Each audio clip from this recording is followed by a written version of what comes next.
உங்கள் மீது வந்து சில குற்றச்சாட்டுகள்லாம் பகிரங்கமாக வைக்கிறதா சொல்கிறாங்க.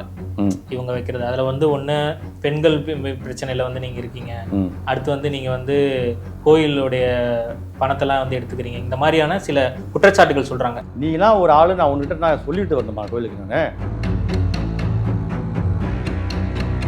நான் என்னுடைய ஆதாரத்தை நான் காட்டுறேன். நான் என் மீது எந்த விதமான வழக்கும் காவல் நிலையத்தில் நிலுவையில் இல்லை என்று நான் என்னுடைய ஆதாரத்தை நான் காட்டுறேன்.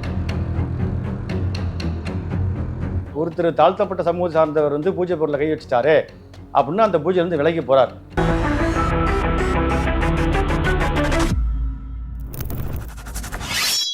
லுக்ஸ்ட நேயர்களுக்கு வணக்கம். தமிழகத்தில் தொடர்ந்து பல ஆண்டுகளாக சாதி தீண்டாமையும் சாதிய கொடுமைகளும் நடந்து கொண்டிருக்கிறது. அனைத்து சாதிகளும் அர்ச்சகராகலாம் அப்படிங்கிற பயிற்சியை வந்து தமிழக அரசு கொண்டு வந்தபோது அதில் கிட்டத்தட்ட 500க்கும் மேற்பட்ட மாணவர்கள் பயின்று வந்தார்கள். அதில் குறிப்பாக ஒரு மாணவரை நாம் இன்று சந்தித்து அவருக்கு நடந்த பிரச்சனைகள், அவருடைய வரலாறை பற்றி நாம் தெரிந்து கொள்ள இருக்கிறோம். வணக்கம் சார். வணக்கம். நம பார்வதி பதயே வரஹர மகாதேவா. தென்னாடுடைய சிவனே போற்றி, எந்நாட்டவர்க்கும் இறைவா போற்றி. குரு பிரம்மா குரு விஷ்ணு குரு தேவோ மகேஸ்வரः குரு சாட்சாத் பரபிரம்மா தஸ்மை ஸ்ரீ குரவே நமः. திருச்சிற்றம்பலம். சொற்றுணை வேதியன் சோதிவானவன் பொற்றுணை தீர்ந்தடி பொருந்த கைதோள கற்றுணை பூட்டியோர் கடலினில் பாய்ச்சினோ நற்றுணையாவது நம சிவாயவே. வணக்கம். என் பெயர் சண்முகம். நான் திருச்சி மாவட்டம் துறையூர் வட்டம் பகலவாடி சத்திரம் கிராமத்தில் அமையப்பட்டுள்ள அருள்மிகு காமாட்சி அம்மன் உரை அருள்மிகு ஏகாம்பரேசி திருக்கோவிலுடைய திருக்கோவில் நான் அர்ச்சகர். மேற்படி திருக்கோவிலில் நான் கடந்த 2 ஆண்டுகளாக அர்ச்சகராக பணிபுரிந்து வருகின்றேன். நான் அர்ச்சகராக பணியில் சேர்ந்த பொழுது திருக்கோவில் தனியார் நிர்வாகம் பண்ணிட்டு இருந்தாங்க. மேற்படி திருக்கோவில் மீது தொடர்ந்து சாதிய புகார்கள் வந்துக்கிட்டே இருந்ததுனால மேற்படி திருக்கோவிலை இந்து சமய அறநிலையத்துறை கடந்த 2025 வருடம் 2ஆம் தேதி 5வது மாதம் 2/5/2025 மேற்படி கோவிலை இந்து சமய அறநிலையத்துறை டேக் ஓவர் எடுத்துட்டாங்க. அதுக்கப்புறமும் இன்றளவும் நான் தான் கோவிலில் அர்ச்சகராக பணிபுரிந்து வருகின்றேன். இந்த நிலையில் கடந்த மார்ச் மாதம், கடந்த ஆட்சி காலத்தில் மார்ச் மாதத்தில் ஒரு புதிய அறங்காவலர் குழு நியமனம் செய்யப்படுறாங்க. அந்த புதிய அறங்காவலர் யாருன்னா, ஏற்கனவே பிரைவேட் நிர்வாகம் பார்த்துக்கிட்டு இருந்தவங்களே மீண்டும் அறங்காவலராக நியமனம் ஆகிறாங்க. நியமனம் ஆகின 11/3/2026 நியமனம் ஆகுறாங்க. 12/3/2026 கோவிலில் கணக்கு வழக்கு பார்க்குறாங்க. 13/3/2026 என் மீது போய் காவல் நிலையத்தில் புகார் தெரிவிக்கிறார். என்ன புகார் தெரிவிக்கிறார்னா, புது அறங்காவலர் வந்திருக்கோம், புது அர்ச்சகரை நாங்கள் நீக்கி போட்டுக்கிறோம் அப்படின்னு காவல் நிலையத்தில் புகார் அளிக்கிறார்.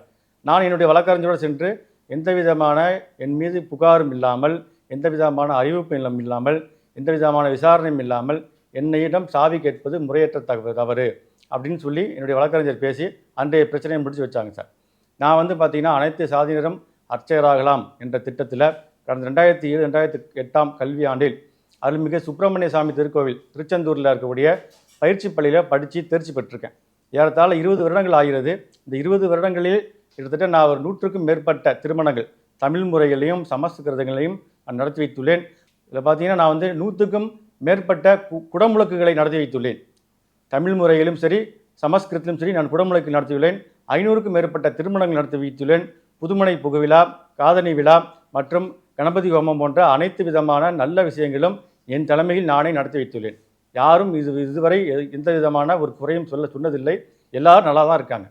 எல்லா மக்களும் நல்லா இருக்காங்க. நான் பண்ணி வச்ச கும்பாபிஷேகம் பண்ணி வச்ச கோவில்கள் நல்லா சிறப்பாக பூஜை நடக்குது. நான் பண்ணி வச்ச திருமணங்களுக்கு நல்லா தான் வாழ்கிறாங்க மக்கள்.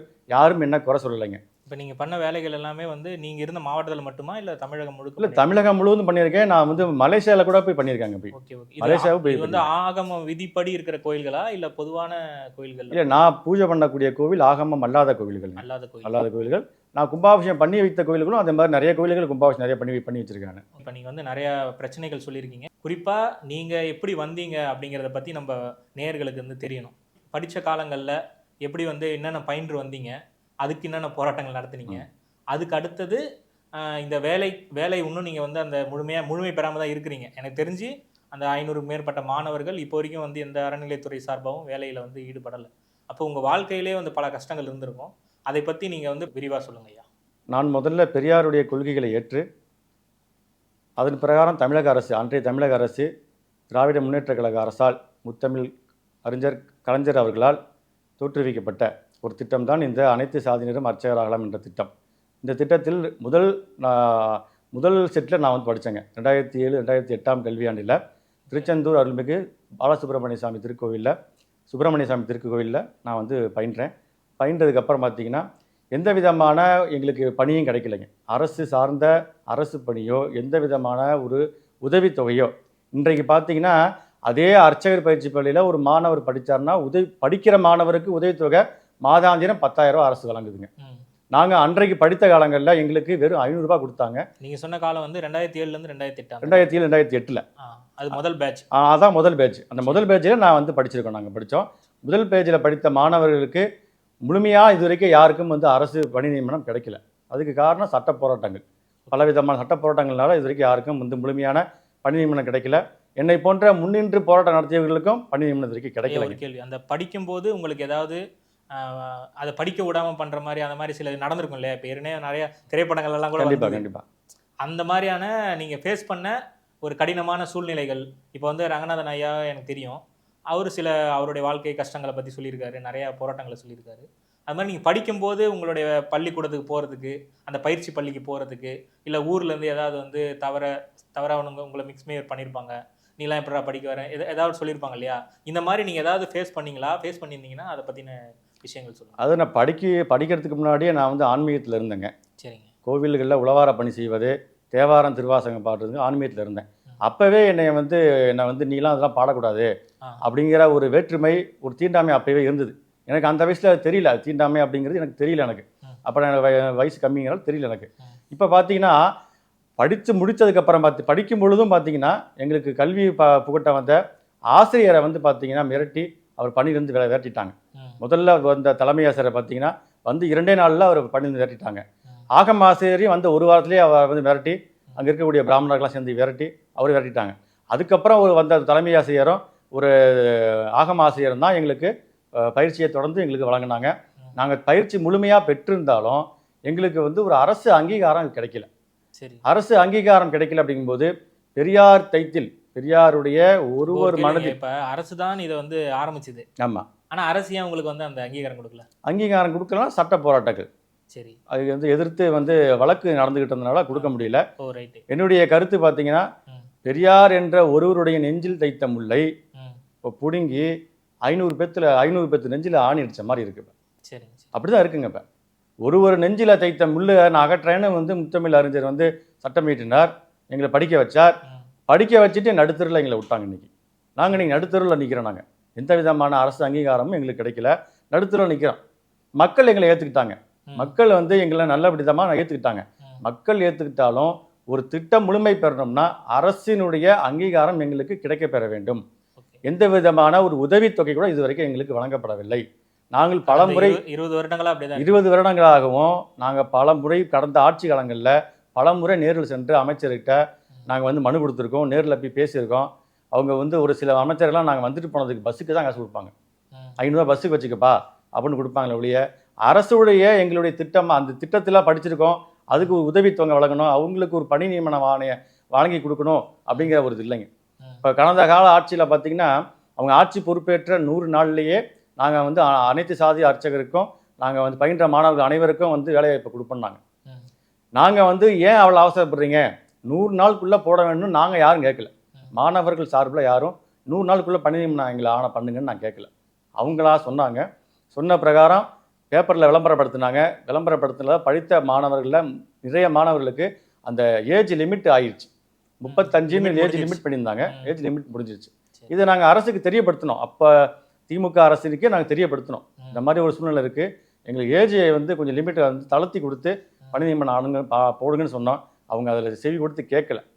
அதனால் வந்து பணி நியமனம் பல மாணவர்களுக்கு கிடைக்காம போயிடுச்சுங்க. இப்பொழுது மறுபடியும் 40ன்னு இப்போ வந்து உயர்த்திருக்கதா சொல்கிறாங்க. இப்போவும் அந்த 40 நாம் தாண்டிட்டோம். இப்போ நாங்கள் 40 தாண்டிட்டோம். அப்போ இனிமேல் எங்களுக்கு அரசு வேலை கிடைக்காது அப்படிங்கிறது உறுதியாயிருச்சுங்க. 20 ஆண்டு காலம் வந்து நீங்கள் எப்படி 20 ஆண்டு காலமும் எங்களுடைய சுய முயற்சியால் மக்கள் ஏற்றுக்கிட்டதை வச்சு நாங்களாக வெளியே வந்து பூஜை புனஸ்காரங்களுக்கு கும்பாபிஷேகம், திருமணம், கணபதி ஹோமம், கிரகப்பிரவேசம் போன்ற சுப நிகழ்ச்சிகள்லாம் போய் எங்களுடைய வருமானத்தை நாங்கள் சரி செஞ்சுக்கிட்டோம். இப்போ அந்த சுப நிகழ்ச்சிகள்லையோ இல்லை வந்து கோயில்களில் நடக்கிறதுல நீங்கள் பூஜை செஞ்சதுலையோ அதுலேயே வந்து ஏதாவது முரண்பாடுகள் நடந்திருக்கா? இல்லை, நான் இப்போ ஒரு கோவிலில் நம்ம போய் ஒரு கும்பாபிஷேகம் பேசுகிறோம் அப்படின்னோம்னா அந்த கோவில் கும்பாபிஷேகம் யார் பண்ணுறான்னு பார்த்துட்டு அங்கே இருக்கக்கூடிய பிராமணர்கள் வந்து நம்மளை வந்து எதிர்க்கிறாங்க. ஓகே. அந்த ஊர் மக்கள்கிட்ட போய் சொல்கிறாங்க. நம்ம வந்து யார்கிட்டையும் நான் பிராமணன் சொல்கிறது இல்லை, பிராமணன் இல்லைன்னு சொல்கிறது இல்லை. நம்ம யாரும் கேட்டால் கேட்டது சொல்லுவோம், யாரும் கேட்கறது இல்லை, நாங்களும் சொல்கிறது இல்லை. ஆனால் நாங்கள் ஒரு கோவில் கும்பாபிஷேகம் பேசணும்னா இவங்க போய் விவரம் சொல்கிறாங்க. போய் இன்னார் ஜாதிகாரனை வச்சு நீ வந்து இப்படி பூஜை பண்ணுறியா, நேரடியாகவே அவங்க வந்து கும்பாபிஷேகம் எப்படி நடக்கும், ஊர் எப்படி நல்லாயிருக்கும் அப்படின்னு சொல்லியே இப்போ நிறைய கோவில்கள் வந்து எங்களுக்கு பூஜை வந்த கோயிலெலாம் வந்து விலகிலாம் நிறைய போயிருக்குங்க. இல்லை, நாங்கள் அப்படி சண்டைக்கெல்லாம் நாங்கள் போக மாட்டாங்க. அவங்க விலகிக்க வேண்டியதாங்க. மக்களுக்கு பிடிக்கல, அவங்க ஒரு தரப்பு சொல்கிறத கேட்குறாங்க அப்படிங்கும்பொழுது நாங்கள் விலகி வைக்கிறது நல்லது அப்படின்னு நாங்கள் விலகிக்கிறோம். சரிங்க. இப்போ வந்து ஒரு பிரச்சனை சொல்லியிருக்கீங்க இல்லையா, அந்த பிரச்சனை எதனால் துவங்கியது? இப்போ நீங்கள் வந்து ஒரு தனியார் கோயிலில் தான் வேலை பார்க்குறதா சொன்னீங்க. அந்த கோயில் எங்கே இருக்குது, அந்த கோயிலில் எப்படி நீங்கள் இணைஞ்சிங்க, இப்போ என்ன பிரச்சனை அங்கே ஆரம்பிச்சுது? இந்த கோவில் பார்த்தீங்கன்னா, இதுக்கு முன்னாடி நான் இன்னொரு தகவல் சொல்லிடுறேங்க. நான் அனைத்து சாதியினரும் அர்ச்சகராகலாம் திட்டத்தில் 2007-2008 கல்வியாண்டில் அருள்மிகு சுப்பிரமணிய சுவாமி திருக்கோவில் திருச்செந்தூரில் நான் படித்தேன். ஒரு காலம் படித்தேன். அப்புறம் என்னுடைய பணியினை வந்து நான் தொடர்ந்து ப்ரைவேட்டாக வெளியே செஞ்சுக்கிட்டு இருக்கேன். இதில் வந்து 2012ஆம் வருடம் நான் திருமணம் செய்கிறேன். சரி. 2012ஆம் ஆண்டு திருமணம் செய்கிறேன். நான் வந்து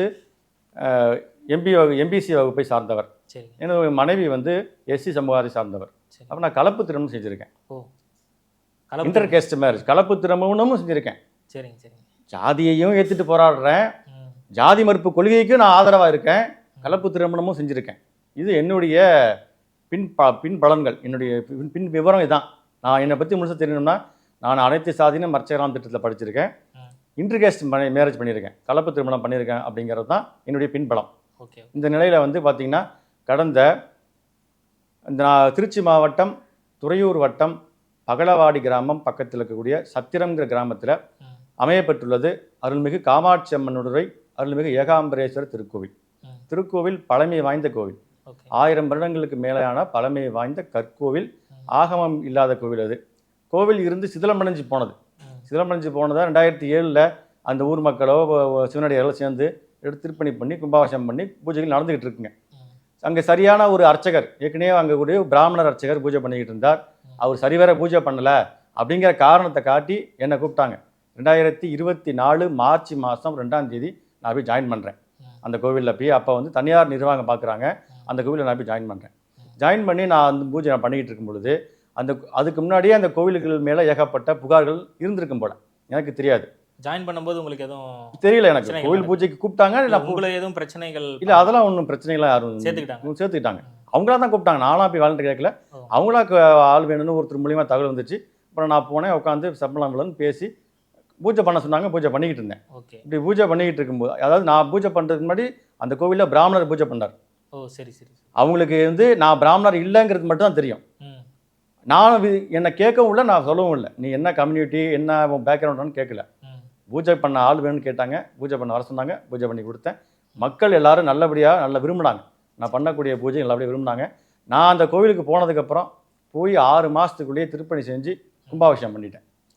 என்னுடைய தலைமையில் சர்வசாதகம் அப்படின்னு என்னுடைய பேரை போட்டு, சிவசண்முகம் அப்படின்னு பேரை போட்டு நான் கும்பாபிஷேகம் என்னுடைய தலைமையில் நான் வந்து பண்ணேன். நான் வந்து அதுக்கும் அந்த நிர்வாக அனுமதி அப்போ கொடுத்துருந்தாங்க. சரி, கும்பாபிஷேகம் பண்ணுறதுக்கு அனுமதி கொடுத்துருந்தாங்க. இந்த நிலையில் அந்த நிர்வாகத்தின் மீது ஏகப்பட்ட புகார்கள் ஏற்கனவே இருந்திருக்கும் போல. மீண்டும் மீண்டும் அதே புகார்கள், ஜாதிய பாகுபாடு பார்க்குறாங்க. ஏன்னா அந்த கோவிலை நிர்வாகம் பண்ணுறவங்க பிராமணர் சமுதாயத்தை சார்ந்தவங்க, லோகித கோத்திரத்தை சார்ந்த பிராமணர்கள் அந்த கோவிலை நிர்வாகம் பண்ணிக்கிட்டு இருக்காங்க. அவங்களாம் வந்து பாம்பேயில் இருக்காங்க, அவங்களால வர முடியலைங்கிறனால உள்ளூரில் இருக்கக்கூடிய ஒருத்தரை கனகராஜ் ரெட்டியார் என்பவரை நிர்வாகம் பார்க்க சொல்கிறாங்க. அவரும் உயர் சாதி வகுப்பை சார்ந்தவர் தான். பிராமணர்கள் எப்படி உயர் சாதி வகுப்பு சார்ந்தவர், அவருக்கு நிர்வாகம் பார்க்குறதும் ஒரு உயர் வகுப்பு சாதி சார்ந்தவர் தான் நிர்வாகம் பார்க்குறாங்க. அவங்க பார்த்துக்கிட்டு இருக்கும்போது அவர் வந்து எதுக்குமே வரமாட்டார் கோவிலுக்கு. பூஜை புனஸ்காரங்கள் எதுக்கு வரமாட்டார். மாலை மரியாதை வாங்கிக்கிறதுக்கும் முன்னுரிமை வாங்குறதுக்கு மட்டும்தான் கோவிலுக்கு வருவார். இந்த சூழ்நிலையில் கோவில் மேலே ஏகப்பட்ட புகார்கள் வந்துக்கிட்டு இருந்தபோது 2025 ஒரு பிரதோஷ நாளில் வந்து அந்த கோவிலில் வந்து பார்த்தீங்கன்னா அனைத்து ஊர்லேருந்து எல்லா மக்களும் வருவாங்க. ம். ஒரு கட்டாம்பட்டியைச் சேர்ந்த ரவிச்சந்திரன் என்பவர், அவர் ஒரு எஸ்சி வகுப்பை சார்ந்தவர், சரி. தாழ்த்தப்பட்ட வகுப்பை சார்ந்த ஒரு சிவனடியார். ம். கோவிலுக்கு வருவார், மேளம் வாசிப்பார், பாடுவார், தொண்டு பண்ணுவார். அவர் ஒரு பிரதோஷம் 2025 ஒரு பிரதோஷத்தில் அவர் ஏதோ ஆசைப்பட்டிருப்பார் போல. பூஜை ஜாமான்கள் வந்து பிரதோஷ பூஜை ஜாமான்களில் மக்கள் எல்லாரும் கரைச்சி கொடுப்பாங்க. இவரு நான் கரைச்சி கொடுக்குறேன்னு சொல்லி கரைச்சி கொடுத்துட்டார். கரைச்சி கொடுத்துட்டேன். அது வரைக்கும் பூஜையில் கலந்துக்கிட்டு இருந்த அவர் கனகராஜ் ரெட்டியார் வந்து அவர் வந்து தொட்டு கரைச்ச உடனே அந்த இடத்த விட்டு விலகிறார், விலகி போறார். ஜாதிய பாகுபாடு பார்த்து ஒருத்தர் தாழ்த்தப்பட்ட சமூகம் சார்ந்தவர் வந்து பூஜை பொருளை கை வச்சுட்டாரு அப்படின்னு அந்த பூஜையிலிருந்து விலகி போறார். இவருக்கு அந்த தலைவர் அந்த கனகராஜ். ஆமா, கனகராஜ் வெளியே போறார். இதுல அவருக்கு ரொம்ப மன வருத்தமாகி போயிடுச்சு. இவர் மீண்டும் அடுத்த பிரதோஷத்துக்கு வரார். அடுத்த பிரதோஷத்துக்கு வந்து மக்கள் முன்னாடி பேசுறார். அப்ப நான் வந்து அவர் ஜாதி பேர் சொல்லி நான் வந்து கரைச்சி கொடுத்தனால இந்த நிர்வாகம் ஜாதி தீண்டாமை பார்த்து வெளியே போகுதா, நான் வந்து மீண்டும் நான் வந்து கரைப்பேன், நானும் வந்து பொதுமக்கள் தானே, நானும் கரைப்பேன்னு சொல்லி கரைக்கிறார். மீண்டும் அதே சம்பவம் நடக்குது. அதே சம்பவம் நடக்குது. என்னையும் சொல்றாங்க, அவர் வந்து ரவிச்சந்திரன் என்பவர் பூஜை பொருளை தொட்டா நீங்க பூஜையை வச்சுட்டு வந்துடணும், நாங்களும் போயிடுவோம், நீங்களும் வந்துடணும்னு சொல்றாங்க. அதே போல அவர் பூஜை பொருளை கை வைக்கிறாரு, எல்லாரும் கிளம்பி போறாங்க. கனகராஜ் உட்பட அவங்க ஆட்கள்லாம் வெளியே போகிறாங்க. வெளியே போயிட்டு என்னையும் கூப்பிடுறாங்க. நானும் அந்த அப்போ பண்ணிட்டு இருந்த பூஜை மட்டும் முடிச்சுட்டு நானும் பின்னாடி போகிறேன். மக்கள்லாம் எல்லாரையும் பார்க்குறாங்களே அப்படின்னு சொல்லி நீங்கள் போய் பூஜை பண்ணுங்கன்னு சொல்கிறார். நான் வந்து பூஜை எப்போதும் போல நான் பண்ணிடுறேன். அப்போ வாக்குவாதம் வந்து ரவிச்சந்திரனுக்கும் கனகராஜுக்கும் வாக்குவாதம் கைகலப்பு வரைக்கும் போகுதுங்க. ஜாதி சொல்லி நீ எப்படி நீ திட்டலாம், ஜாதி சொல்லி நீ வந்து என்னை வந்து அவமானப்படுத்துகிற, நான் தொடுற வரைக்கும் நீ பூஜை நிற்கிற, நான் தொட்டதுக்கப்புறம் நீ விலைக்கு போகிற. ஒரு ஜாதி தீண்டாமை என்பது ஒருத்தர் ஜாதியை சொல்லி திட்டினால் மட்டும்தான் கிடையாது. முன்னாடி ரெட்டக்கோளை திட்டம் இருந்துச்சு தெரியுங்களா, ரெட்டக்கோளைன்னு அமலில் இருந்தது. ஒரு சாதியினருக்கு உயர் சாதியினருக்கு ஒரு குவளையிலையும் தாழ்த்தப்பட்ட சமூக சார்ந்தவருக்கு ஒரு குவளையிலையும் தேநீர் வழங்கும் நிகழ்வு இருந்தது. அப்போ அது வந்து சாதிய தீண்டாமை தான், அது அரசு ஒழிச்சிச்சு. அது மாதிரி ஒருத்தர் வந்து பூஜை பொருளை தொடும் பொழுது ஒருத்தர் விலகி போறாருன்னா அதுவும் ஜாதிய தீண்டாமை தான். அப்போ புகார் எழுந்து அந்த ரவிச்சந்திரன் என்பவர் வழக்கறிஞரோடு சென்று திருச்சி மண்டல இணை ஆணைய அலுவலகத்தில் புகார் தெரிவிக்கிறார். ஜாதிய ரீதியாக பிரச்சனை ஏற்படுது கோவில்னு புகார் தெரிவிக்கிறார். தெரிவிக்கும் பொழுது இவங்க அடிக்கடி என்ன அந்த கோவிலில் பிரச்சனை வந்துட்டே இருக்கு, அப்போ கோவிலை டேக் ஓவர் பண்ணுங்க அப்படின்னு சொல்லி இந்து சமய அறநிலையத்துடைய ஆய்வாளர், துறையூர் சரக ஆய்வாளர் வந்து விசாரணை பண்ணி கோவிலை இந்து சமய அறநிலையத்துறை கண்ட்ரோலுக்கு எடுத்துக்கிறாங்க. பிரச்சனைகளுக்கு அப்புறம் தான் எடுக்கிறாங்க. அப்போ நான் தான் பூஜை பண்ணிக்கிட்டு இருக்கேன். கோவிலை எடுத்துட்டாங்க.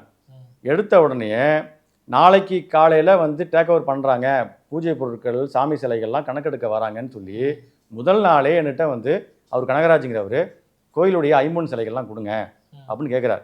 நான் கொடுக்க முடியாதுன்னு சொல்லிட்டாங்க. கோயிலுடைய 50 சிலைகள் இவங்க யாரும் வாங்கி வச்சதில்லை, எல்லாம் உபயதாரர் மூலியமாக வாங்கி வச்சது. நாளைக்கு ஒரு உபயதாரரை வந்து கேட்டால் நான் யாருக்கு பதில் சொல்ல முடியும், நான் தர முடியாதுன்னு சொல்லிட்டாங்க. கோயிலுடைய சாவி வந்து ஒரு சில சாவிகள் அவங்கள்ட்ட இருக்கும்.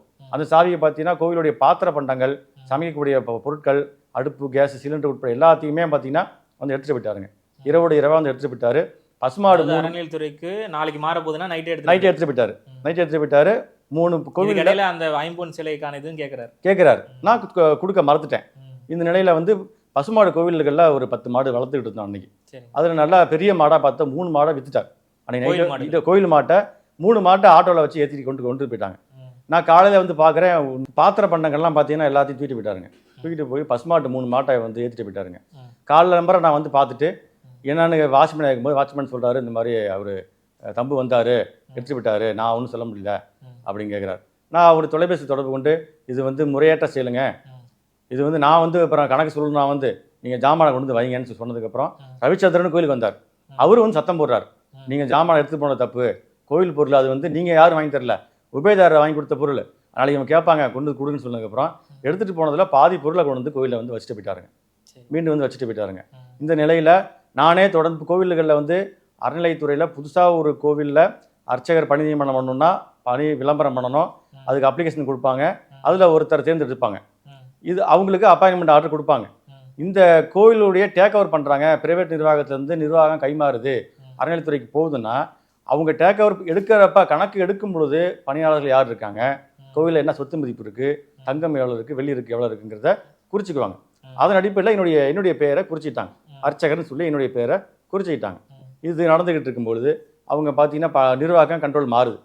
கண்ட்ரோல் மாறினோடனே உடனடியாக நிர்வாகத்தையே அப்பயே அறநிலையத்துறை ஆய்வாளர்கிட்ட சொல்லி அவர்கிட்ட என்ன சொன்னாங்களும் தெரியல, எவ்வளோ பணம் கொடுத்தாங்கன்னு தெரியல. அவர்கிட்ட சொல்லி அவர் என்னட்டு அப்போவே சாவி வைக்கிறார். மறுநாளே சாவி வைக்கிறார், கோவில் சாவி கொடுங்க அப்படின்னு. ஏன் சார்னு கேட்குறதுக்கு, இல்லைங்க கண்ட்ரோல் மாறிடுச்சு, கவர்மெண்ட் கண்ட்ரோல் வந்துருச்சு, நாங்கள் சாவியை வாங்கி நாங்கள் யார்ட்டா படைப்போம் அப்படின்னு சொல்கிறார். சார் என் மீது புகார் இருக்கா? புகார் இல்லாமல் நீங்கள் வந்து டேக் ஓவர் பண்ணும்பொழுது யார் பணியாளரோ அவர் தான் நீங்கள் எடுக்கணும். நேற்று அப்படி தான் எடுத்துகிட்டு போனீங்க, இப்போ மறுநாள் மாற்றி வந்து பேசுகிறீங்க, நான் சாவி கொடுக்க மாட்டேன் அப்படின்னு அப்போவே நான் வந்து தடுத்துட்டேங்க. தடுத்துட்டு நான் பூஜை பண்ணிக்கிட்டு இருக்கும் பொழுது தொடர்ந்து என் மேலே புகார். அவங்க கொடுத்த ஒவ்வொரு புகாருக்கும் நேரில் என்னை கூப்பிட்டு விசாரணை பண்ணுறாங்க. உதவி ஆணையர் அலுவலகத்தில், ஆய்வாளர் அலுவலகத்தில் கூப்பிட்டு விசாரணை பண்ணுறாங்க. ஒவ்வொரு புகாருக்கும் நேரில் சென்று சரியான விளக்கத்தை கொடுத்துட்டு வரேன். அவங்க கொடுத்த புகாரில் எதுவுமே ஆதாரமே கிடையாது. கற்பனை கலந்த அவங்களுக்கா வாய்க்கு வந்ததை ஒரு புகாரை நீங்கள் வந்து பணம் மோசடி பண்ணிட்டீங்க, பணம் மோசடி பண்ணால் பணம் யார்கிட்ட வாங்கணும் அவர் புகார் தெரிவித்தாரா, அதுக்கு உண்டான ஆதாரங்கள் தெரிவிக்கப்பட்டதா, அந்த மாதிரி எந்த விதமான ஆதாரங்களும் இல்லாமல் என் மீது புகார் தெரிவிச்சுட்டே இருந்தாங்க. தெரிவிச்சுட்டே இருக்கும் பொழுது இவர் வந்து பார்த்தீங்கன்னா ஒரு வருஷாபிஷேக பூஜை வந்தது. கும்பாபிஷேகம் முடிஞ்சு ஒரு வருட காலம் முடிந்து வருஷாபிஷேகம் வந்தது. இந்த வருஷாபிஷேகம் வரும்பொழுது இந்து சமய அறநிலையத்துறை கண்ட்ரோலில் இருக்குது கோவில். முறையாக அனுமதி பெற்று கோவில் பேரை போட்டு, ஈஓ பேரை போட்டு, ஆய்வாளர் பேரெல்லாம் போட்டு பத்திரிக்கை அடித்து எல்லா ஏற்பாடும் பண்ணி பூஜை பண்ண போகிற நேரத்தில், பூஜை ஆரம்பிக்க போகிற நேரத்தில் செயலாளர்கள் வந்து இந்த மாதிரி கோர்ட்டில் தடையாணை பெற்றிருக்காங்க அப்படின்னு வந்து ஒரு பொய்யான தகவல் சொல்கிறாருங்க. தடையாணை பெற்றிருக்காங்க, அவர் அறங்காவலர் போட்டுட்டு தான் வந்து பூஜை பண்ணணும்னு சொல்கிறாங்க அப்படின்னு சொல்லி நிப்பாட்டிட்டாருங்க. ரொம்ப அது மன வருத்தம் ஆயிடுச்சுங்க. அப்புறம் அதை நம்ம விசாரித்து 2 நாள் கழிச்சு அந்த பூஜை நின்று போச்சுங்க. வருஷாபிஷேக பூஜை நின்று போச்சு. 2 நாள் கழிச்சு அந்த விவரத்தை எடுத்து பார்த்தோம்னா வருஷாபிஷேகத்தை கும்பாபிஷேகம் என்று மாற்றி காமிச்சிருக்காங்க இதில் மதுரை ஹைகோர்ட்டில். அப்போ அரசு தரப்பில் இது கும்பாபிஷேகம் இல்லை, இது வருஷாபிஷேகம். அவர் என்ன கேட்டிருக்காரு, நாங்கள் இவ்வளோ நாளாக கோவிலில் அறங்காவலாக இருந்திருக்கோம், கோவில் கும்பாபிஷேகம் நடக்க போகுது, எங்களில் ஒருத்தர் அறங்காவலாக நியமனம் பண்ணிவிட்டு கும்பாபிஷேகம் பண்ணுன்னு கேட்குறாரு. அப்போ இவங்க தரப்பு வந்து இது கும்பாபிஷேகம் கிடையாது, இது நடைமுறையில் இருக்கக்கூடிய வருஷாபிஷேக பூஜைன்னு அரசு தரப்பில் தெரிவிச்சிருக்கணும். அப்போ அவங்க அரசு அவங்களுக்கு சாதகமாக செயல்பட்டு அந்த பூஜை நின்றுச்சுங்க. என் மீதும் புகார் தெரிவிச்சிருக்காங்க. கனகராஜ் வந்து என்ன அறங்காவலரை போட்டு கும்பாபிஷேகம் பண்ணுங்கன்னு கேட்கிறாரு. எனவே அதில் தலைமை இருந்தவர் திரும்பி கேட்கிறார், அறங்காவலராக அரசு துறையில் வந்து கேட்கிறாரு. கேட்கும் பொழுது அது கும்பாபிஷேகம் இல்லைங்க, வருஷாபிஷேகம்னு அறநிலையத்துறை சொல்லியிருக்கணும். சரி, அது சொல்லலை, ஏதோ டைரக்ஷன் வாங்கிட்டு பூஜையை நிப்பாட்டிட்டாங்க. இந்த நிலையில் அந்த ரவிச்சந்திரன் என்பவர் எனது மனைவிக்கு தூரத்து உறவுக்காரர். அது எனக்கு பின்னால் தான் தெரியும், ஆரம்பத்தில் எனக்கு தெரியாது, பின்னால் தெரியும் தூரத்து உறவுக்காரர் அப்படின்னு. அப்போ இந்த நிர்வாகம் என்ன நினைக்குது, இப்போ இவன் வந்து பார்த்தீங்கன்னா கலப்பு திருமணம் பண்ணியிருக்கான் போல, இவன் வந்து சொந்தக்காரன், அதனால் வந்து கோவிலுடைய அர்ச்சகரும் ரவிச்சந்திரனும் சேர்ந்து தான் இந்த கோவிலை வந்து ஹச்ஆர்என்சி சென்டரில் கொண்டுட்டு போயிட்டாங்க அப்படின்னு பொய்யான புகாராக என் மேலே செலுத்தி மக்கள்கிட்ட தேவையில்லாத என் கெட்ட பேர் ஆக்குறாங்க. நீங்கள் தான் ஹச்ஆர்என்சி கொண்டு போனீங்கிறது அப்படிங்கிற மாதிரி கொண்டுட்டு போகிறாங்க. நடந்த எப்படி ஹச்ஆர்என்சிக்கு போச்சு? அதான் இந்த ரவிச்சந்திரன் என்பவர் வந்து ஜாதி தீண்டாமை பண்ணாரு, அந்த புகாரின் அடிப்படையில் தான் ஹச்ஆர்என்சி சென்டருக்கு போயிருக்குங்க கோயில். சரி, அதில் வந்து நான் வந்து அவருக்கு தூரத்து உறவுக்காரர் அப்படிங்கிறனால என்னையும் அதில் சேர்த்துக்கிறார், இவராகவே சேர்த்துக்கிறார். அதை வேற ஒரு மடை மாற்றுறாங்க. ஆமாம், சேர்த்துக்கிறார். சேர்த்துக்கிட்டு என் மேலே வந்து நிறைய கம்ப்ளைண்ட் பண்ணிகிட்டே இருக்காங்க, விளக்கம் கொடுத்துட்டே வரேன். இந்த நிலையில் அவர் கோர்ட்டுக்கு போயிட்டு வந்தவர் கோவிலில் வந்து பார்த்தீங்கன்னா அறங்காவலர் நியமனம் அப்படின்னு வந்து பேப்பரில் விளம்பரப்படுத்துகிறாங்க.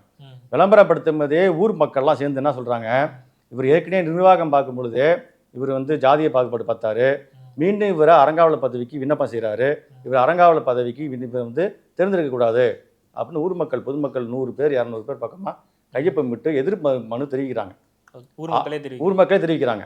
ஆணையருக்கு, இணை ஆணையருக்கு, உதவி ஆணையருக்கு எல்லாத்துக்கும் தெரிவிக்கிறாங்க. அதையும் மீறி இவர் பார்த்தீங்கன்னா கடந்த ஆட்சியில் இவருடைய சமுதாயத்தை சார்ந்தவர், கனகராஜுடைய சமுதாயத்தை சார்ந்தவர் தான் திருச்சி மாவட்டத்தினுடைய அறங்காவலர் குழு நியமன தலைவர். ஒரு அவர் தூரத்து உறவுக்காரோட இருக்கலாம், ஆனால் ஒரே ஜாதியை சேர்ந்தவர் தான் 2 பேரும்.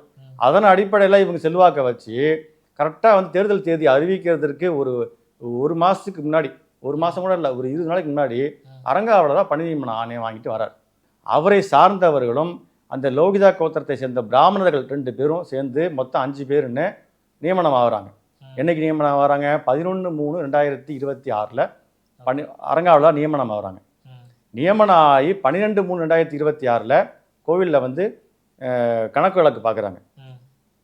அப்போ கணக்கு வழக்கு பார்க்கும்போதே என்ன சொல்கிறார், இவன் கோவிலில் இருக்க வரைக்கும் நாங்கள் இந்த கோவிலில் வந்து சாமி கும்பிட மாட்டேன், இவன் கையில் நான் திருநீர் வாங்க மாட்டேன்.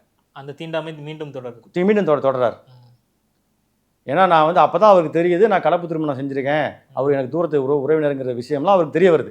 தெரிய வரும் பொழுது நான் இவன் கையில் திருநீர் வாங்க மாட்டேன், நான் வந்து கோவில் சாமி கும்பிட மாட்டேன், இவன் என்னைக்கு வெளியே போகிறானோ அன்றைக்கி தான் நான் வருவேன் அப்படின்னு என் முன்னாடியே எனக்கு சொல்கிறார்.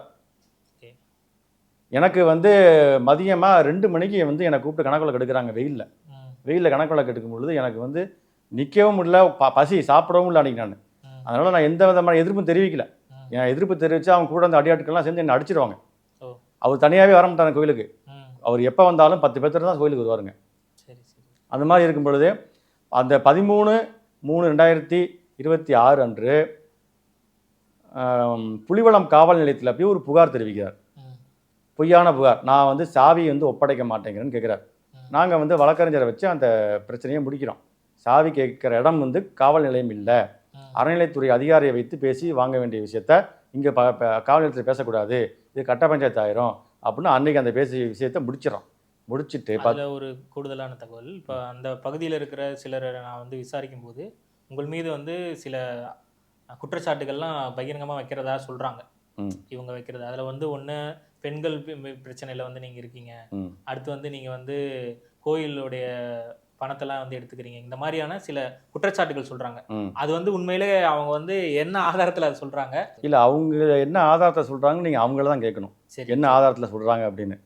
நான் வந்து என்ன சொல்கிறேன்னா, அந்த மாதிரி என் மீது காவல் நிலையத்தில் எந்த விதமான குற்றச்சாட்டுகளும் நிலுவையில் இல்லை. சரி, ஒன்று. ரெண்டாவது, நான் பணம் மோசடி செய்திருந்தால் அதுக்கு ஆதாரம் காட்டணும், ஒரு ரெக்கார்டு வேணும். நம்ம வாயில் நம்ம எது வேணால் சொல்லலாம். நம்ம பணம் மோசடி செய்திருந்தால் அதுக்கு உண்டான விளக்கத்தை நிறுத்தில் காமித்தாலும் ஆதாரத்தோடு காமித்தாலும், நான் வந்து என் மீது காவல் நிலையத்தில் புகார் நிலுவையில் இருக்குது, பெண்கள் விஷயத்தில் நிலுவையில் இருக்குது, இல்லை வந்து நான் திருடிட்டேன், ஏதோ ஒரு விதத்தில் நிலுவையில் இருக்குன்னு சொல்லி அவங்க புகார் தெரிவிக்கிறாங்க.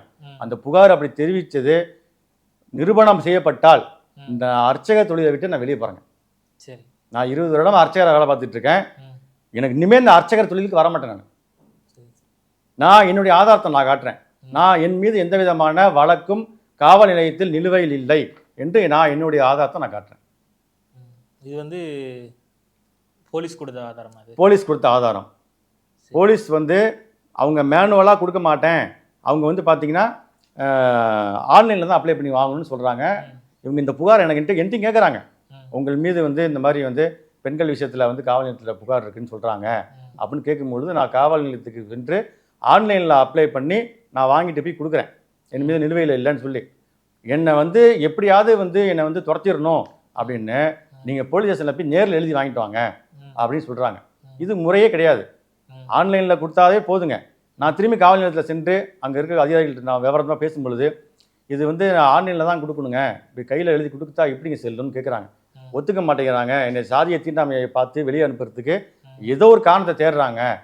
ஜாதியை பற்றி ஓப்பனாக என்கிட்ட பேச முடியாது, அந்த காரணம் காட்டி வெளியே அனுப்ப முடியாதுங்கிறனால ஏதோ ஒரு காரணத்தை கேட்குறாங்க. சார் தயவு கூர்ந்து கொடுங்கன்னு அவங்கள்ட்ட நான் மன்றாடி கேட்டனால எனக்கு வந்து உதவி ஆய்வாளர் அவர்கள் எனக்கு வந்து துறையூர் காவல் நிலையத்திலேருந்து எனக்கு வந்து கொடுத்துருக்காங்க. என்னுடைய ஃபோட்டோ ஒட்டி என்னுடைய ஆதார் நம்பர் என்னுடைய முகவரி போட்டு சீல் வச்சு கையொப்பமிட்டு கொடுத்துருக்காங்க. அதாவது நீங்கள் உங்கள் மேலே எந்த விதமான காவல் குற்ற வழக்கும் என் மீது இல்லை அப்படிங்கிறதுக்கு நான் ஆதாரம் வச்சுருக்கேன். என் மீது காவல்துறையே உங்களுக்கு வந்து சர்டிஃபிகேட் கொடுத்துருக்கு. சரி, இதுக்கு மேலே நான் இனிமேல் என்ன பண்ணணும்னு தெரியல. சரி சரி, ஓகேங்க. இப்போ வந்து இந்த பிரச்சனையை எப்படி தீர்க்கலாம்னு நீங்கள் நினைக்கிறீங்க? இப்போ வந்து அரசாங்கத்திட்ட கேட்குறீங்க, நீங்கள் எதை தீர்வாக நினைக்கிறீங்க? அதாவது இதுக்கு முன்னாடி நான் ஒரு பதிவை பண்ணிக்கணும். கடந்த 2025/6/25 ஜூன் மாதம் 25 வந்து என்னிடத்தில் வந்து சாவியை வந்து வாங்குவதற்கு வராங்க. யார் வராங்கன்னா, அதாவது என்கிட்ட எந்த விதமான ஒரு இன்டிமேஷன் கொடுக்காம அறங்காவலர் குழுவினர் வருவாய்த்துறையினை கூட்டிக்கிட்டு காவல்துறையினை கூட்டிக்கிட்டு 20 அடியாட்களோட கோவிலுக்கு வந்திருக்கார். இறைவன் திருவருளால் நான் அப்பொழுது கோவிலில் இல்லை. கோவிலில் அன்னைக்கு பணியினை விரைவாக முடித்துவிட்டு நான் வெளியே சென்றுட்டேன். அவங்க வந்து உங்களை அடிக்க தான் வராங்க? ஆமாம், என்கிட்ட வந்து பஞ்சாயம் பண்ணி சாவி வாங்கிறதுக்கு வந்திருக்காங்க. எனக்கு அன்றைக்கு இருந்து இறைவன் திருவிழாவில் நான் பணியை விரைவாக முடித்து விட்டு நான் சென்றுட்டேன். சென்றவுடனே நான் ஒரு பூஜையில் இருக்கும்போது எனக்கு தொடர்பு கொள்கிறாங்க. அந்த இதே அறங்காவலர் குழு தலைவரும் கோவில் செயலாளரும் பேசுகிறாங்க, உங்கள்கிட்ட சாவி வாங்க வந்திருக்கோம், நீங்கள் உடனடியாக வரணும். சார் என்கிட்ட முன்கூட்டியே எதுவும் இன்டிமேஷன் கொடுக்காமல் வந்திருக்கீங்க, நான் வேறு ஒரு பூஜையில் இருக்கேன், பூஜையை முடிச்சுட்டு தான் வருவேன் அப்படின்னு சொல்லும்போது, நீலாம் ஒரு ஆள், நான் உங்ககிட்ட நான் சொல்லிட்டு வரணுமா கோவிலுக்கு? நான் இன்னும் அரை மணி நேரத்தில் நீ கோயிலுக்கு இருக்கணும், இல்லைன்னா நாங்கள் பூட்டை உடைச்சிருவோம், பூட்டை உடைச்சி சாவி எடுத்துருவோம் அப்படின்னு என்னை மிரட்டுறாங்க. நான் தவிர்க்க முடியாத சூழ்நிலை காரணமாக என்னால் வர முடியல.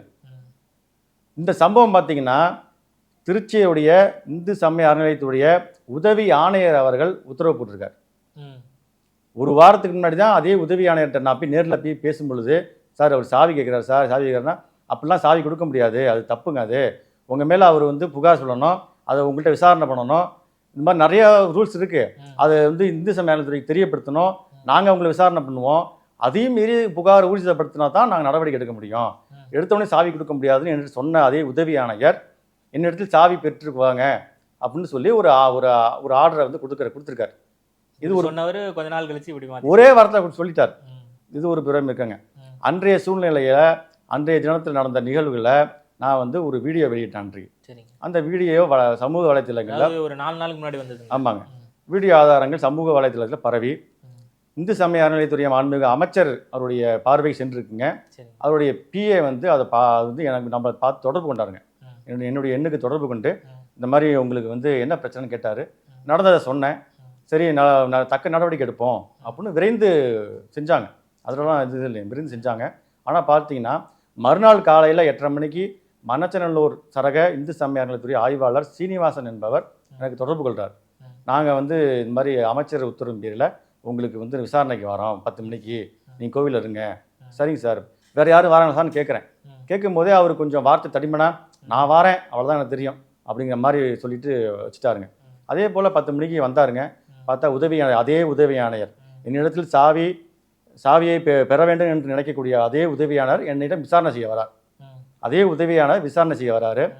மீண்டும் அதே மாதிரியான அறங்காவலர் குழு தலைவரும் அறங்காவலர் குழுவினரும் அவரை சார்ந்த, அவர் எப்போதுமே தனியாக வர மாட்டாருங்க, அவரை சார்ந்த அடியாட்கள் ஒரு 20-30 பேர், அதில் பல பேர் மது அருந்திருந்தாங்க. அந்த கோவிலுக்கு 10 மணிக்கு வராங்க. வந்து என்னிடத்தில் வந்து விசாரணை பண்ணவே விடலை. விசாரணை பண்ண விடாமல் சாவியை கொடுன்னே நிற்கிறாங்க. இப்போ விசாரணை பண்ண தான் நாங்கள் வந்திருக்கோம், நீ சாவி வைக்க கூடாதுன்னு அப்படின்னு சொல்லி என்னிடத்துல விசாரணை பண்ணுறாங்க. அவங்க திரும்பி மாற்று புகார் தான் சொல்கிறாங்க. திரும்பியும் வந்து இவர் பண மோசடி செஞ்சிட்டாரு அப்படின்னு எனக்கு தெரியாமையே, என்னுடைய அனுமதி இல்லாமையே என்னுடைய இந்தியன் வங்கியினுடைய கணக்கை, ஒருவரோட கணக்கை அவங்க வந்து ஃபோர்ஜரி பண்ணி எடுத்திருக்காங்க. உங்கள் பேங்கோட என்னுடைய பேங்கோடைய இதை. இது எப்படி அப்படின்னா, இப்போ அவங்க இந்த லோகிதா கோத்திரத்தை சேர்ந்தவர், அந்த பிராமண சமுதாயம் சார்ந்தவங்க. அவங்க பார்த்தீங்கன்னா இந்தியன் வங்கியினுடைய முன்னாள் மேனேஜர் அவர். அதாவது நீங்கள் பண மோசடி செஞ்சீங்களா இல்லையாங்கிற மாதிரி பண்ணுறதுக்காக இப்படி போய் ப்ரூவ் பண்ணுறதுக்கு ஒருவரோட இதை கணக்கை நீங்கள் காட்டினீங்கன்னா, ஒரு வருடம் என்னுடைய வரவு செலவு நான் யார்கிட்ட பணம் வாங்கியிருப்பேன், கொடுத்துருப்பேன், அவ்வளோதான் இருக்கும். அது நான் கடன் வாங்கியிருப்பேன், கடன் கொடுத்துருப்பேன், இதெல்லாம் கோவில் வரவு செலவுன்னு சொன்னால் நம்ம எப்படி ஒத்துக்க முடியும்? ஆமாம். அப்போ ஒருத்தர் புகார் தெரிவிக்கணுமா, இன்னார் புகார் தெரிவித்தார் அப்படின்னு கம்ப்ளைண்ட் காமிக்கணும். அப்போ நான் கேட்டேன், இப்போ யாருங்க புகார் கொடுத்தா அப்படின்னா ஒரு பேர் சொன்னார். இவர் வந்து உங்களுக்கு இவ்வளோ பணம் கொடுத்தாராமே அப்படின்னா, கொடுத்தாருன்னு சொன்னார் இல்லை, புகார் கொடுத்தாரா அப்படின்னா புகார் கொடுக்கல. எதுவுமே வந்து ஆதாரமே இல்லாமல் கொடுத்தாருன்னா என்னுடைய வரவு செலவு எடுத்ததே முதல்ல தப்பு, எனக்கு தெரியாமல் எடுத்ததே முதல்ல தப்பு. நான் வந்து எவ்வளோ வரவு செலவு பண்ணியிருக்கலாம். என் மனைவி வந்து அரசு ஊழியர், அவங்க பணத்தை நான் ட்ரான்ஸ்ஃபர் பண்ணியிருப்பேன், என் அக்கௌண்ட்டுக்கு ஜிபே பண்ணியிருப்பேன், என் அக்கௌண்ட்லேருந்து பணம் மாற்றிருப்பேன், எல்ஐசி கட்டுவேன், ஆர்டி கட்டுறேன், எவ்வளவோ இருக்கும்பொழுது இதை அவங்க பர்சனல் விஷயத்தை எடுத்து பார்த்தது மிகப்பெரிய தப்பு. இதுக்கு நான் வந்து வழக்கறிஞரை வந்து ஆலோசனை பண்ணி தக்க நடவடிக்கை அதுக்கு நான் எடுப்பேன். நான் இப்படி இருக்க சூழலில் அந்த உதவியாளரை முறையான விசாரணை பண்ண விடாமல் கடைசியில் அவர் வந்து, நீங்கள் இன்றைக்கி நடைபெற்ற விசாரணையை நீங்கள் ஒரு ரஃபாக பேப்பரில் எழுதி கொடுங்க அப்படின்னு எனக்கு கேட்க, நானும் எனக்கு நடந்த விஷயத்த எழுதி கொடுத்துட்டேன். அவங்க தரப்புலையும் எழுதி கொடுத்துருக்காங்க. இது ரெண்டும் போயிருக்குங்க. அமைச்சருடைய நாலேஜுக்கு இது போயிருக்கா, அவங்க அடுத்த கட்டமாக என்ன நடவடிக்கை எடுக்க போகிறாங்க அப்படிங்கிற விவரம் இன்ன வரைக்கும் எதுவும் தெரிலைங்க. இன்றைக்கு பார்த்தீங்கன்னா, இன்றைக்கு ஜூலை 1ஆம் தேதி இன்றைக்கி பார்த்தீங்கன்னா, நான் வந்து சென்னை தான் இருக்கேன். சென்னை வந்தேன். பார்த்தீங்கன்னா அமைச்சரை வந்து பார்த்து பேசலாம்னு பார்த்தேன், பார்க்க முடியல. இல்லைனா வந்து ஆணையரை பார்த்து ஒரு மனு கொடுக்கலான்னு வந்தேன். அலுவலகத்துக்கு சென்றேன், ஆணையர் இல்லை, கூடுதல் ஆணையர் தான் இருந்தாங்க. அவங்கள்ட்ட மட்டும் மனு கொடுத்துட்டு வந்திருக்கேங்க, விசாரணை பண்ணுறோம் அப்படின்னு சொல்லியிருக்காங்க. அதனால் வந்து நான் கேட்குறது, பெரியாருடைய கொள்கையை ஏற்று ஆட்சி புரியும் தமிழக அரசு, மாண்புமிகு முதல்வர் அவர்களுக்கும் மாண்புமிகு அறநிலையத்துறை அமைச்சர் அவர்களுக்கும் நான் வைக்கக்கூடிய கோரிக்கை, இந்த நாள்லையும் இந்த காலகட்டத்திலையும் இது போன்ற சாதிய தீண்டாமை இருப்பது என்பது பெரியாருக்கு செய்யும் துரோகம். பெரியாரை நாமெல்லாம் வந்து கொள்கை தலைவர்னு நம்ம பேசுகிறோம், அவருக்கு செய்யக்கூடிய துரோகம். இந்த நிகழ்விற்கு தக்க நடவடிக்கை அரசு எடுக்கணும். அந்த அறங்காவலர் குழுவினர் மீது மற்றும் அந்த அறநிலையத்துறை அதிகாரிகள் மீது துறை சார்ந்த நடவடிக்கை எடுக்கணும். மீண்டும் நான் தொடர்ந்து அந்த கோவிலில் நான் வந்து தொடர்ந்து கோவிலில் அர்ச்சகர் பணியை செய்யணும். எவ்விதமான இடையூறும் இல்லாமல் தொடர்ந்து நான் அர்ச்சகர் பணியினை செய்யணும் அப்படின்னு நான் வேண்டி விரும்பி கேட்டுக்கொள்கிறேன். மேலும் எனக்கு 1 வருட காலமாக அரசு பொறுப்பு ஏற்றதுலேருந்து, இந்து சமய அறநிலையத்துறை பொறுப்பு ஏற்றதுலேருந்து கோவிலில் கடந்த 1 வருட காலமாக எனக்கு அடிப்படை ஊதியம் 1 ரூபா கூட இல்லைங்க. 1 ரூபா சம்பளம் இல்லை எனக்கு. அப்போ நான் வந்து எந்த நிலையில் நான் வந்து கஷ்டப்பட்டு நான் பூஜை பண்ணிகிட்டு இருக்கேன்னு பார்த்துங்க. நான் வசிக்கும் இடத்துக்கும் கோவிலுக்கும் கிட்டத்தட்ட 8 கிலோமீட்டருங்க. காலையில் 8 கிலோமீட்டர் போயிட்டு திரும்பி வரணும். சாயந்தரம் ஒரு முறை 8 கிலோமீட்டர் போயிட்டு ஒரு முறை வரணும். நான் ரொம்ப வந்து என்னுடைய வாழ்வாதாரம் ரொம்ப பாதிக்கப்படுது. எனவே இந்த சாதிய தீண்டாமையை ஒழித்து சாதிய தீண்டாமையை பார்ப்பவர்கள் மீது தக்க நடவடிக்கை எடுத்து நான் அதே கோவிலில் தொடர்ந்து எனக்கு பணியை ஆற்றுவதற்கு மாண்புமிகு தமிழக முதல்வரும் மாண்புமிகு அறநிலையத்துறை அமைச்சரும் எனக்கு உதவி செய்ய வேண்டும் என்று நான் சிரம் தாழ்ந்தி பணிந்து வேண்டு கேட்டுக்கொள்கிறேன். அதாவது ஐயா இப்போ கூறிய பல தீண்டாமை கொடுமைகளை ஐயா வந்து அதை மீட்டெடுக்க வேண்டும் என்று தமிழக அரசு கோரிக்கை வைத்திருக்கிறார். தமிழக அரசு உரிய நடவடிக்கை எடுத்து அதை சரி செய்யும் என்று நம்புகிறோம். நன்றி. நன்றி. ஊடகம் கார்ப்பரேட் அரசியல்வாதிகளின் கைப்பாவையாக அடிமைகளாக இருந்தது போதும். இனி சாட்டை எடுத்து சுழற்றும் நேரம் வந்துவிட்டது. ஊடகம் பொதுமக்களாகிய உங்களுக்காக உங்களாலேயே இயக்கப்பட வேண்டும். ஊடக சுதந்திரத்திற்காக உங்களின் பங்களிப்பை இன்றே அளித்திடுங்கள். ஓ, அப்ப அந்த மிஸ்டர் அண்ட் மிஸ்ஸஸ் பெர்ஃபெக்ட் உண்மையிலேயே வர்த். நரம்பு தளர்ச்சியிலிருந்து விடுபட்டு உடம்பு ஒரு புது வீரியம் பெற மா நேச்சுரல்ஸோட மிஸ்டர் பெர்ஃபெக்ட்டை யூஸ் பண்ணுங்க.